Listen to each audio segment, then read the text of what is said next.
Hello, hello. I'm your co-host for today, Dr. Carrie Jones, and I am so excited to bring on Dr. Cate Shanahan to answer all your questions about seed oils. Yes, seed oils. They are very controversial. You've probably heard about them on social media and have a lot of questions.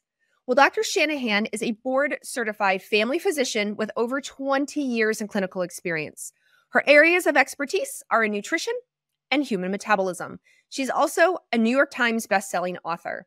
Now, Dr. Cate and I go in depth into the different types of seed oils, what they actually do to the body, how we can get them out of the body, and maybe what oils or fats are better for you to use every day or when you're cooking, high temperature cooking. So definitely give it a listen, as I think you're going to learn a lot.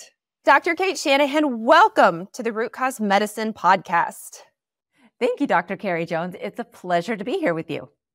Well, I've known about seed oils. That is something I read and see, but I was so excited when our mutual friend, Andrea Donsky, said, when it comes to nutrition and it comes to health and it comes to aging and chronic disease, you absolutely have to interview Cate.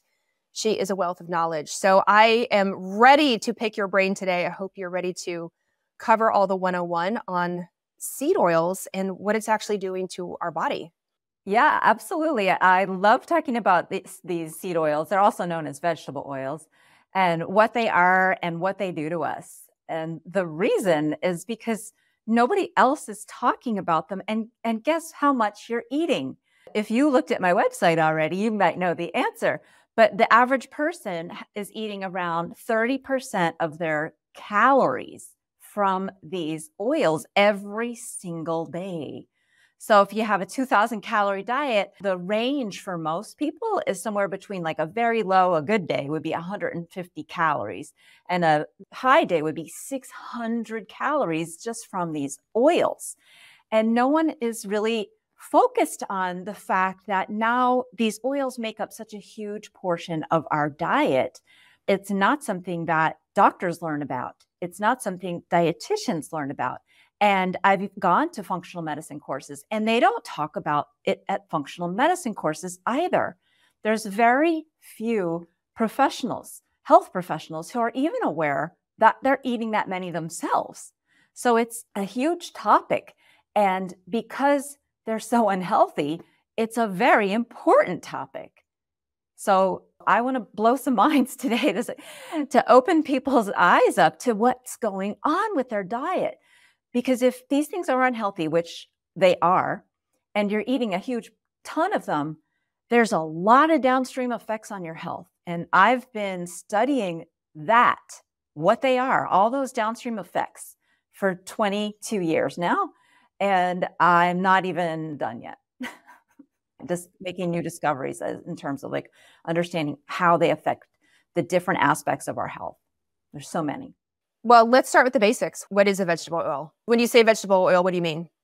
Yeah, what do I even mean? And that's another big question, because vegetable oil is often, like, the terms are often interchanged with seed oil.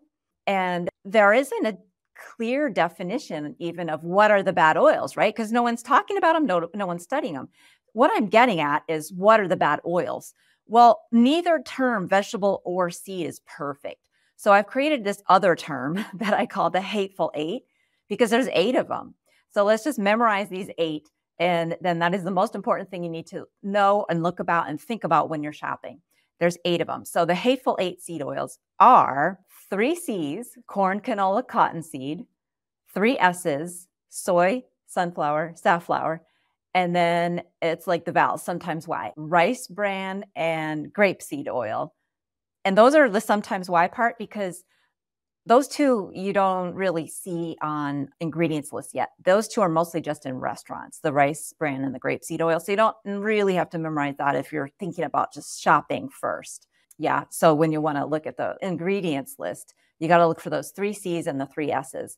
If you have listeners in the UK, they don't know what canola oil is. They call it rapeseed oil. So I can't do the 3C thing over there. It's CRC. CRC. Okay. In the UK. You call them the hateful 8. Why are they the hateful? These oils are toxic. They have toxic effects, especially in the amounts we're eating them now. I mean, if they were like just 1 or 2% of our total daily calorie intake, they wouldn't be quite so bad. But when it comes to toxicity, the dose makes the poison. And the dose of the seed oils that we're getting, the dose of the Hateful Eight, is huge. So they're extremely toxic to us. And what do? Well, they cause this chemical imbalance called oxidative stress. Like, that's a high-level chemistry thing, and we don't need to get into it. Oxidative stress causes inflammation.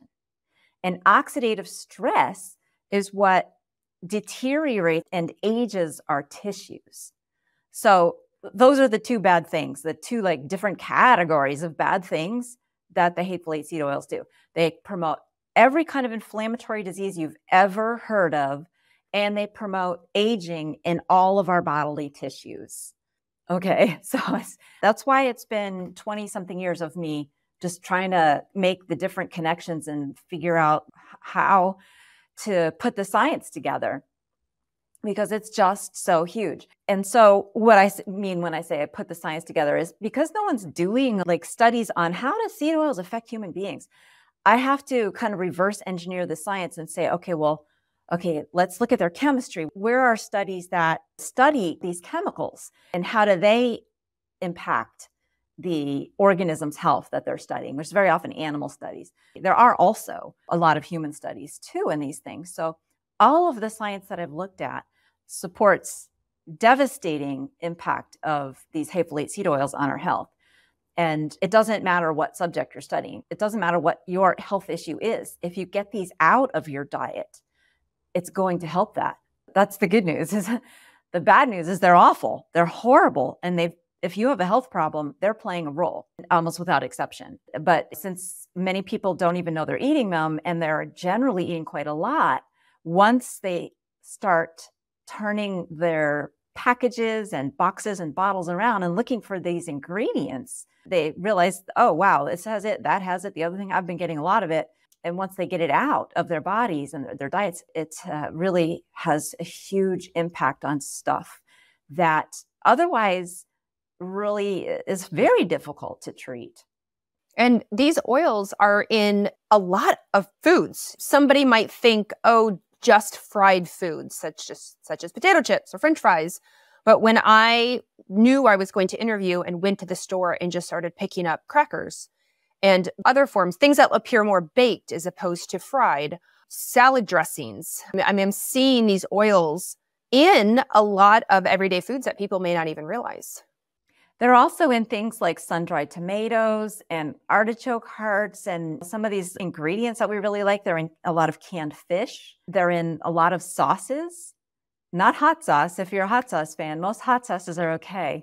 But like barbecue sauces are a huge source of these things. So yeah, they're probably in 90% of the stuff in the store, especially the stuff that's not on the edges, the vegetables and the dairy and the cheese, like the plain raw ingredients. Obviously, they're not in that unless you're buying like a bottle of soy oil or a bottle of canola oil. But I've never seen those on the edge of the store. So if you're on the edge of the store and you're buying a raw ingredient, obviously you don't have to worry. But even olive oil these days, you kind of got to be careful because some of the olive oils that are sitting on the shelves with real olive oil are blended with a cheaper oil. And so you got to be careful, just period. I say that it's kind of like remembering your ABCs, like always be checking. You always want to be checking ingredients. If it has an ingredients list, you got to check. And we learned this lesson a long time ago, actually, my husband and I, because he went to Costco, but this was back in like 2006, and got some dried blueberries, just to see, assuming, of course, dried blueberries wouldn't be coated with some kind of oil, but they are, because the oils, nothing really can live on them. So they have antifungal properties. So, okay, that was my question. Why did these oils become so popular? Why did we move away from better oils that are probably better for our health and instead turn to soy oil? Oh my gosh, so common. Canola oil and so many things. Even sunflower and safflower, I see them all over now. Why has our food production organizations pivoted to these oils? So one of the biggest reasons is just plain old money, right? Like they're cheap. When you compare the price of canola oil to olive oil, it's like 10 times as much. I mean, you can get 10 times as much olive oil for the same price as you can for canola. And there's entire food service industries that use so much of this stuff that they actually can do some fancy Wall Street hedging, and because it's a commodity. The oilseed crops are commodities, so they're traded on Wall Street. I don't think butter is traded on Wall Street, or beef fat and olive oil, I don't think is individually traded as a commodity. So given that it's a commodity, you can do some weird investing things. You know how people want to buy short, like if they think the price is going to go down. But on the other hand, if they have a lot and the price has gone up, then they can sell it. And so these companies, like the food service companies, they buy soy oil and canola oil or whatever vegetable oils cheaper at the moment by the train load, literally. Like a train cars of these things will pull up to the factory and start making deliveries. So they buy so much and they need so much that this like investment angle is extremely profitable for most of these food service companies. So they would basically collapse if it's more than just the fact that it's cheaper than olive oil. It's that it's also propping up the entire company's product lines because they can make money by owning so much of this stuff. I'm not a finance person, so I'm probably not explaining it very well. But it's like if the price goes up, they win because they own a lot. If the price goes down, they win because then they can just sell short or something like that. So they make a ton of profit.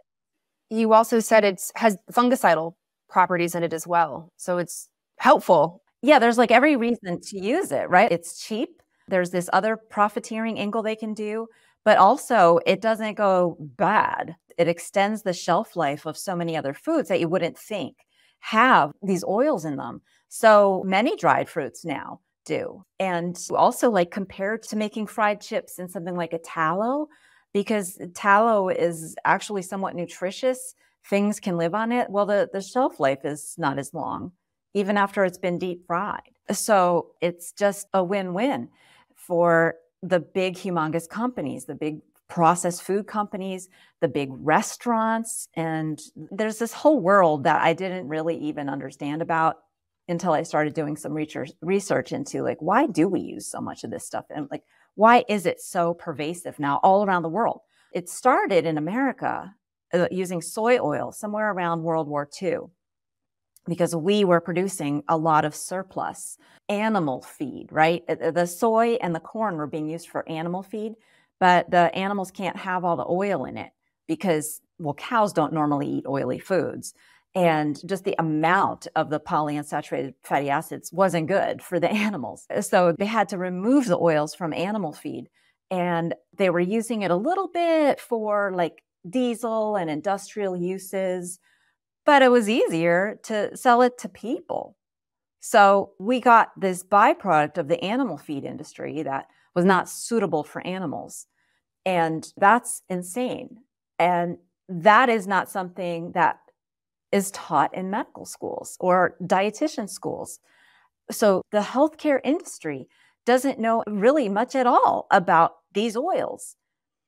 And that's a problem because they think they're actually healthy. They think they're healthier than butter and saturated fat and animal fat, because you probably learned this too. Like, you know, saturated fat is supposedly the thing that causes heart attacks, right? That's why if you are a person at high risk, you can't eat butter. You have to watch your cholesterol levels, all of this stuff. Well, doctors aren't learning anything about these oils that lower our cholesterol that are supposedly healthy. And if they did, that would change everything because these oils are not healthy and they are actually making us sick. And they are actually causing heart attacks. I mean, even though they lower cholesterol, that's a whole nother like wormhole that I went down early on in my career to try and figure out what is going on here and why did I learn that saturated fat and butter and things like that are what causes heart attacks. Why did I learn that? Because I don't think there was any evidence for it. I don't think there ever was any evidence for it. And I've looked. Now in the cardiovascular world, at least in the more cutting edge cardiovascular podcasts or information, inflammation is now the word that is brought up all the time. If you have arterial inflammation, capillary inflammation, oxidized LDL, your apolipoprotein B is high. I mean, there's a lot, if your CRP is high. So I appreciate that they're really expanding beyond just total cholesterol, HDL, LDL-C, and when looking at your heart health. And as you said in the beginning, if these hateful 8 oils are a major contributor to inflammation, then your poor arteries are going to be at risk for stiffening, plaques, all these really concerning parts of heart disease.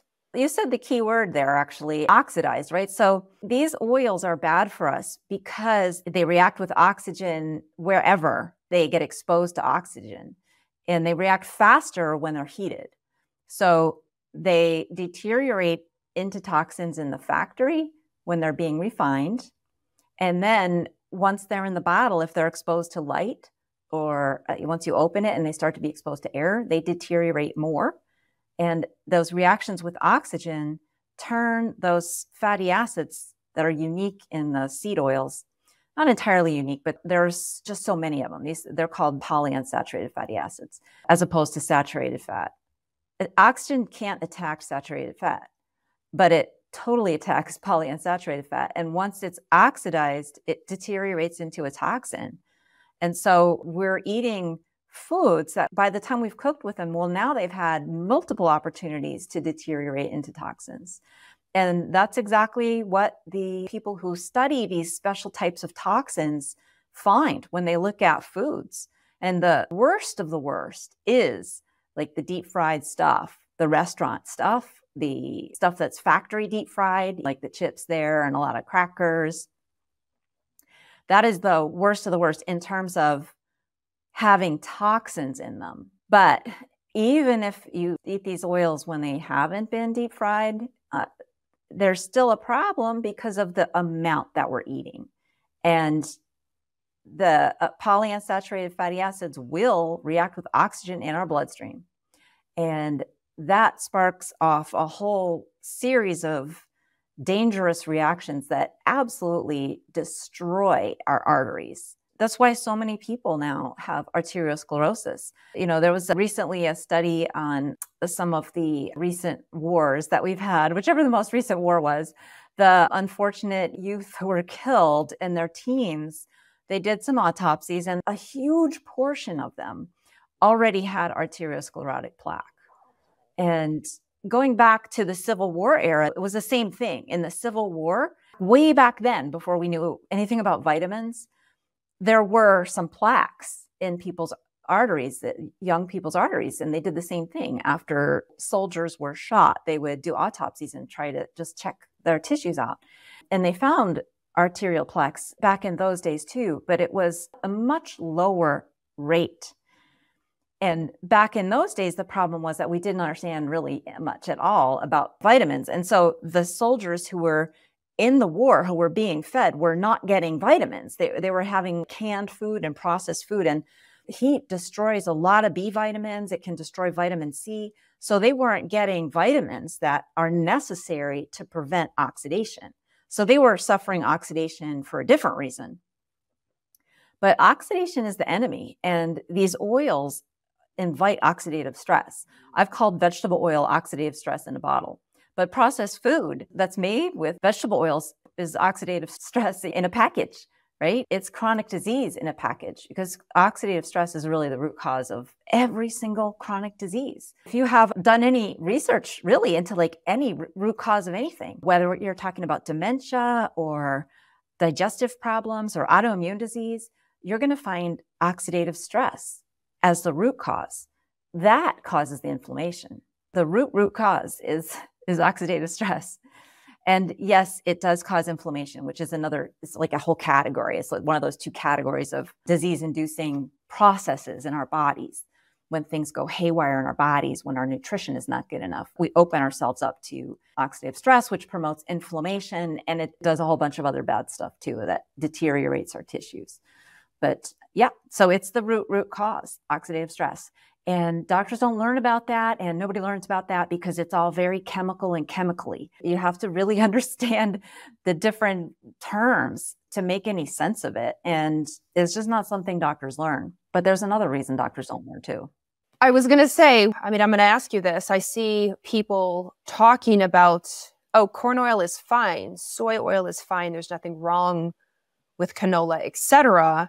And knowing the amount, I'm not an expert, so I have you on, but knowing what I do know about oxidized oils, I've been taught from the beginning, oxidized anything is not great for the body. So I'm really trying to watch these other people on social media to determine what did I miss on when oils oxidize, we have a problem in the body. Why is it that they're trying to say the opposite of what you're saying?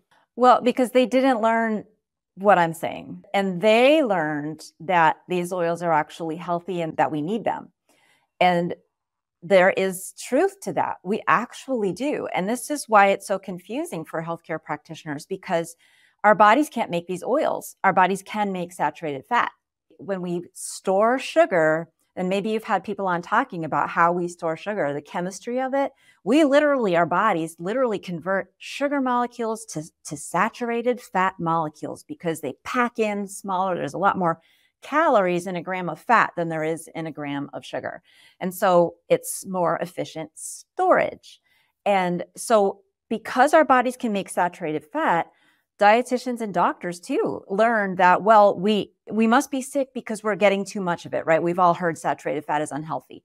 That is actually a myth. And that's a huge part of the problem here. But let's stay focused on what are they missing about like these oils being, and how come they can't see that something that could oxidize easily could be bad for you. And they think it's good for you. Well, that's part of it, because they think that it's a little bit of a good thing is good. So maybe more must be better. And they don't learn that if there's too much, that's when you get into all these oxidation problems. They simply just don't learn that, because that is the chemically part. That I had to figure out on my own. And no one else out there, even talking about seed oils, really gets that part of it, because you really just have to be either a toxicologist or a physiologist or both really to understand that. So I'm saying this because we're starting your audience now on this important journey of learning more about seed oils and vegetable oil. I'm just warning you that there are people who will mix up the list. They will have different oils on their list. A lot of people say that peanut oil is bad, but I don't think it's bad. I've taken a lot of things into consideration to make my list, and unrefined peanut oil is not bad. But on the other side of it, the dietitians and the doctors don't learn about just eating too much of these unsaturated fatty acids will cause oxidative stress, which promotes inflammation. They don't learn that. They simply have no idea. And there are a lot of recent short-term trials on humans that compare unsaturated fat to saturated fat, not foods like butter, but just like different ways of getting the saturated fat. But they compare the saturated fat intake to unsaturated fat intake, and they don't see problems. Actually, often they don't see a difference, but they claim that they do. But there's problems with all of those studies. They're too short.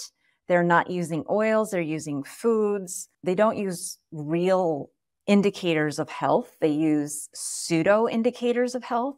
Like, for example, oxidized cholesterol doesn't actually tell you if the seed oils in the cholesterol particle have been oxidized. It's an antibody test. So it's a very poor indicator of oxidative stress in general, believe it or not. So this is just like one of the failings of our test. What's a better indicator? Well, of oxidative stress, we don't have a great one, but one of the best that I've found is oxidized glutathione levels. And I say we don't have a great one because commercially, that's not something doctors will do. I haven't had a chance yet to look up if something like Genova does them. Is it still called Genova, or did they change their name?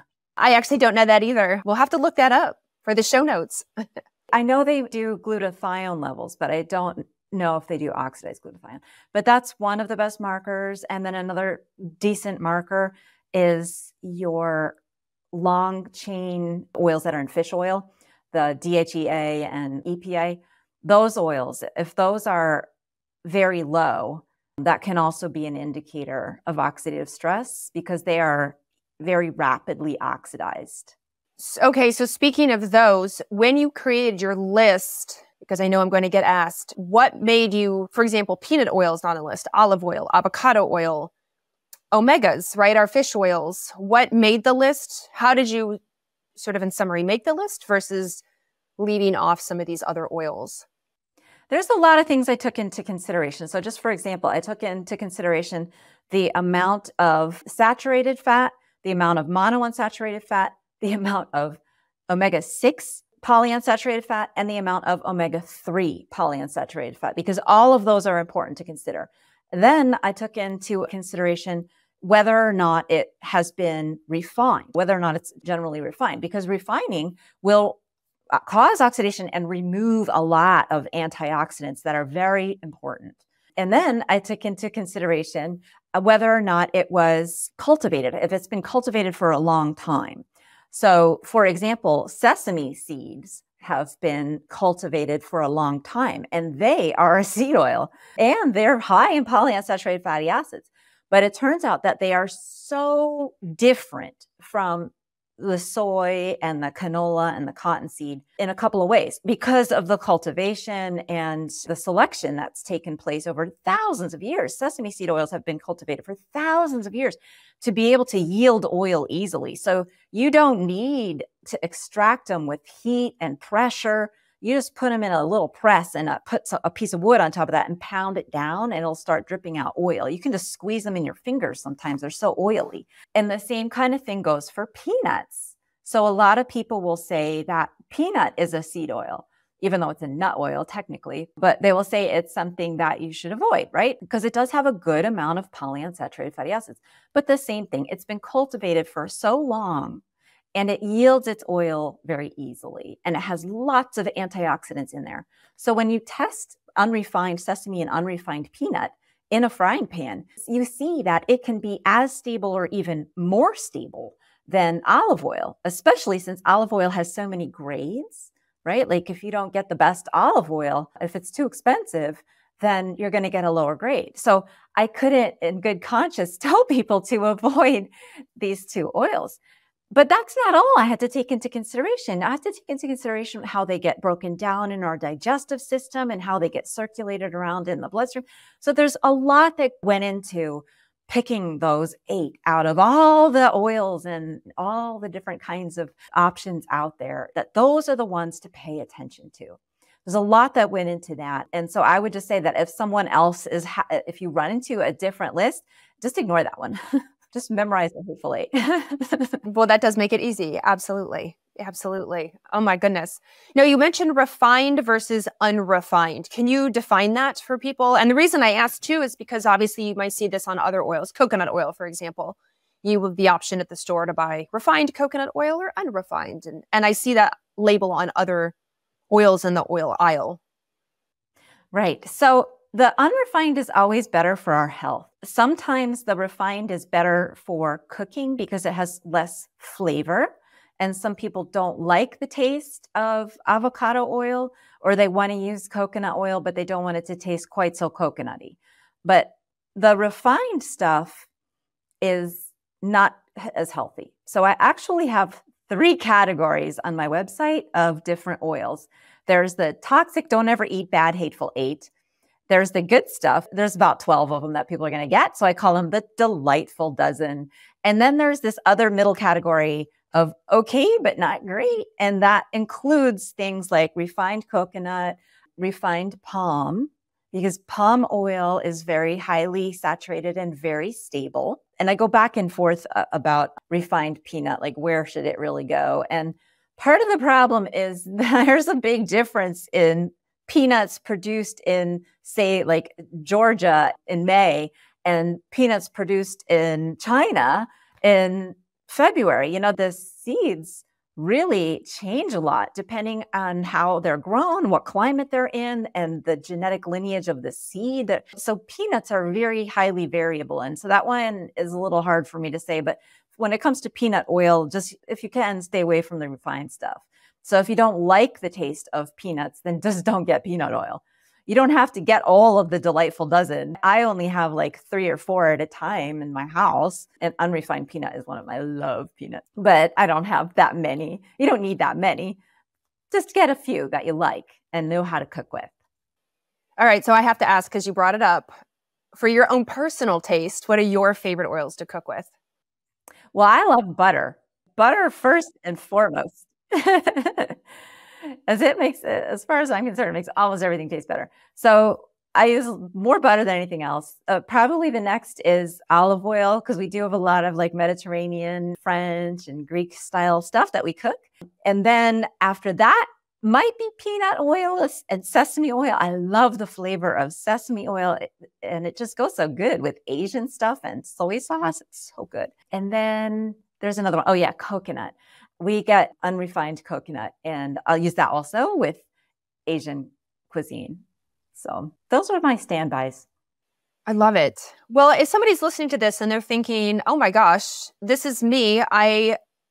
Unbeknownst to anyone, I'm eating a whole lot of the Hateful Eight. My poor system, I am having a lot of the chronic conditions, inflammation, maybe autoimmune you're talking about. And one of the things I want to point out, just because we talk about this a lot on this podcast, we talk about cellular health and the cell wall. We talk about the mitochondria, and everything Dr. Cate has mentioned is going to negatively impact the cell wall, all of them, because they're lipid bilayer, so fatty. And then it's going to impact your mitochondria inside, which does a whole lot of things. But on this podcast, we talk a lot about energy production, metabolism, hormone production. Of course, mitochondria plays a role in all of that. So if somebody's listening to this, Cate, help us. What do we do? How do we lower the Hateful Eight in our body, or can we? Yeah, so you read my mind, because they do build up in our bodies. And the place that they build up is our body fat. If we eat them, they're fat. Like any other fat calories that we eat, we will store them or build them into our tissues or burn them off. Those are the only 3 options. We can't just like eliminate them. Like our kidneys don't eliminate them, right? If we eat too much polyunsaturated fatty acid. So most of the extra ends up in our body fat. And absolutely, yes, that stuff will stay there until you burn it off. I mean, it's like horrible. It's like, okay, well, you already wanted to lose weight, but maybe now you also really want to get these toxins out of your body fat. And they do get out, but you have to burn them off. And that means that your mitochondria have to be healthy. And so it's a huge, big picture. It's not just that you need to avoid the seed oils. You also want to eat extremely nutritious foods that are full of vitamins, minerals, protein, antioxidants, things that support your mitochondrial health, because those poor mitochondria are going to have to burn off some of that extra PUFA. You want to make it easy for them to get it out of your body. And when you do that, I talk about this in my book called The FatBurn Fix for anybody who has prediabetes or diabetes or even insulin resistance. When you get these PUFAs out of your body fat, you will reverse diabetes, prediabetes, and even insulin resistance, the earliest phase. This is the root cause of insulin resistance, these polyunsaturated fatty acids being in our body fat and devastating our mitochondria. I explain how it causes insulin resistance in the FatBurn Fix for anyone who's interested, but it has to do with switching out. Our cells need to survive on sugar, and that makes us crave sugar. That's like the cliff notes on that. Yes, and I see that a lot. I mean, obviously you do too, but I think even with the other guests that we've had on here, we see that with prediabetes, insulin resistance, etc. And then again, just because of the nature of guests we've had on this show is women in particular, men as well, but when they get older, women head into menopause and struggle even more with inflammation, heart disease risk, diabetes, prediabetes, insulin resistance, the increase in that visceral fat, and this is not helping. No, and menopause isn't a whole lot of fun for most women, but it makes menopause symptoms worse.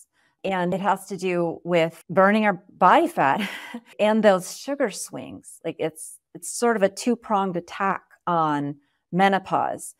The more that you have sugar swings, the more that actually can cause a hot flash. Because when your blood sugar drops, your body panics and it goes into stress mode and releases adrenaline and cortisol. Well, that is going to cause a hot flash if you're perimenopausal. I mean, very often it can trigger a hot flash if you're perimenopausal. Not every single time, but it can. And a lot of women notice that sometimes it's between meals. If they get hot flashes during the day, it's between meals. And well, all night you're between meals. So gosh, why do we get hot flashes at night? Well, it could very well be because of this blood sugar dropping problem. I did not get hot flashes because when I went through menopause, I had been off of the seed oils for a good probably 15 years. And so they were not in my body fat. So I still had a lot of the sleep problems and I still felt sometimes like hot, but it wasn't like a miserable hot flash. And thank goodness, because I was going through enough already with the hormone changes. Right. And I would put this right solidly in the foundational work. We talk with anything with root cause medicine, or even just since we're on the subject of menopause, obviously we talk about hormones, but as I was reading the other day, hormones aren't single-handedly going to save menopause. You still have to do a lot of that foundational for nutrition and sleep and movement and stress release and response, digestion, etc. And learning what we've learned now about these oils, the Hateful Eight, I would absolutely start to include this in the foundations list of easy ways to help yourself, honestly. Yeah, absolutely. And I learned a lot when I was working in Hawaii because the folks where I was working, which is the south side of a little island called Kauai, they were basically food self-sufficient and they were very traditional. Most of them were from the Philippines. And in the Philippines, people are very food self-sufficient unless they're in a city. And there was no city on the island. And so they grew most of their own food, or they hunted it or fished it, and they did not eat a lot of processed food. So their exposure to these oils was minimal. And if they didn't know to avoid them, it was very easy to avoid them. I just said, just buy different cooking oils. And they loved me for that because even that made a difference. But the vast majority of my patients on Hawaii who were older, menopause was not a big deal for them. The vast, vast majority, because they were free mostly of these seed oils their whole lives. And so just one of the many benefits of staying away from these oils. And just the generational difference now, because when I was on Hawaii, I was in my 30s, and the people then who were going through menopause in their 50s are now, older. How much older would that be? Their 70s, I guess. So we're going to see a generational difference because these oils have come into our food supply increasingly. Even on the mainland, here in the United States, the rest of the United States, I'm in my Hawaii mindset. We call it the mainland. I had left Minnesota to go to Hawaii in the late 1990s, and I didn't come back to America hardly at all. Well, certainly not to practice until 2011. And in that interval, our average vegetable oil intake had definitely increased by probably 50%, depending how much you go out to eat. So people were sicker than when I left. I expected them to be a little bit sicker than the people on Hawaii because they were food self-sufficient. They were making things from scratch. It was incredible how healthy they were as they aged. But when I went back to the mainland, which was in New Hampshire, I was just shocked because 16-year-olds were having advanced complications of type 2 diabetes, and their lives were basically suffering 24/7. It was horrible. And I just didn't anticipate that there would be such a difference. And that was 2011. And it's gotten worse because now we've increased by another 50% our seed oil consumption. And so when you look at the people who are unfortunately have to live on processed foods or fast foods, you see things that were thought to be impossible when I went to medical school. You see 4-year-olds who've had type 2 diabetes complications, including strokes, right? When I went to medical school, type 2 diabetes was called adult onset diabetes to distinguish it from type 1, which was called juvenile onset, when you're younger. But now more kids have type 2 diabetes than the juvenile onset type diabetes. It's crazy. And why? Well, I blame seed oils first and foremost. And yes, there's other ingredients in the food supply that are bad and promoting all of it. But the seed oils are the one thing that nobody is talking about and have been way underestimated in terms of their role in making people sick. Oh my gosh, Dr. Cate, it has been amazing having you on today. In preparing for this and doing research and looking everything up, I actually wrote a friend group and said, that's it. No more French fries, no more chips.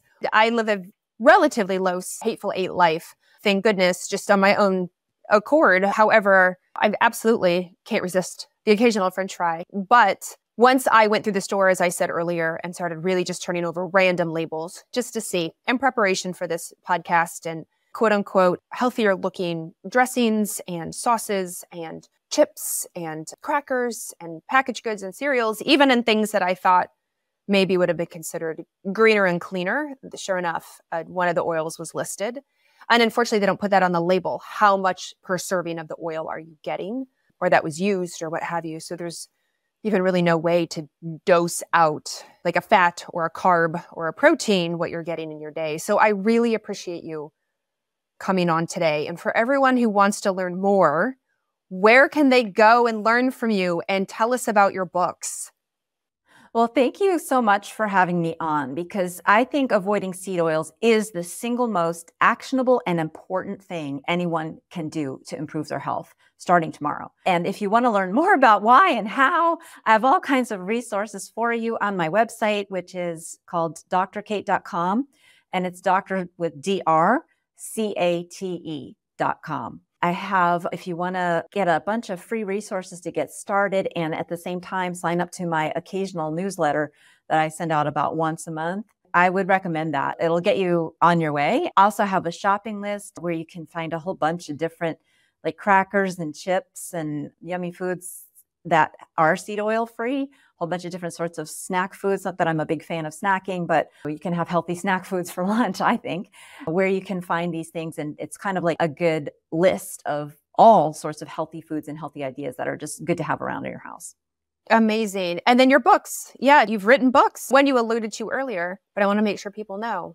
Yeah, so I have 3 books already. So one is called Deep Nutrition. That was my first book. And my husband was the literary part of it. So people say it reads like a novel. They can't put it down. Some people have said they cried when it was over, which was like the best review ever.